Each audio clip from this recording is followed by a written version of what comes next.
हिंदू धर्म में अंतिम संस्कार के तहत व्यक्ति के शरीर को जलाया जाता है। गरुड़ पुराण के अनुसार मृत्यु के बाद व्यक्ति की आत्मा अपनी अंतिम यात्रा पर निकलती है। पुराणों में उल्लेख है कि मनुष्य का शरीर नश्वर और आत्मा अमर है।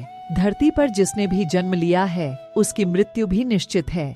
हिंदू धर्म में मृत्यु के बाद व्यक्ति का 16वां संस्कार किया जाता है, जिसे अंतिम संस्कार कहते हैं। हिंदू धर्म में इस क्रिया के तहत व्यक्ति के शरीर को जलाया जाता है, लेकिन सवाल है कि मृत व्यक्ति की आत्मा कहाँ जाती है। गरुड़ पुराण के अनुसार मृत्यु के बाद व्यक्ति की आत्मा अपनी अंतिम यात्रा पर निकलती है, जिसमें उसे कई पड़ाव पार करने पड़ते हैं। आज हम आपको बताएंगे कि मृत्यु के बाद आत्मा कहाँ जाती है और उसका क्या पुनर्जन्म होता है या नहीं।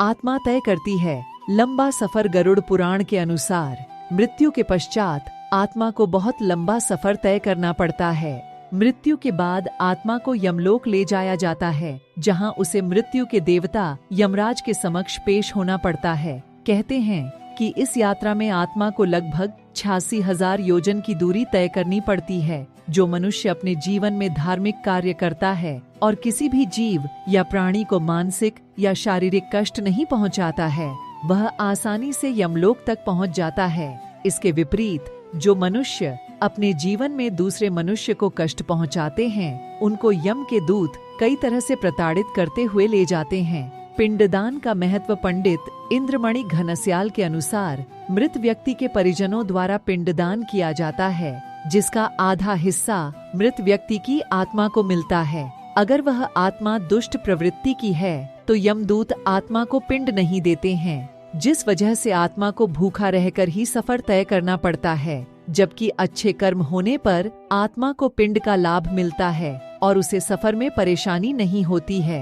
कर्मों के अनुसार मिलता है पुनर्जन्म। गरुड़ पुराण के अनुसार मनुष्य के कर्म ही उसके पुनर्जन्म को निर्धारित करते हैं।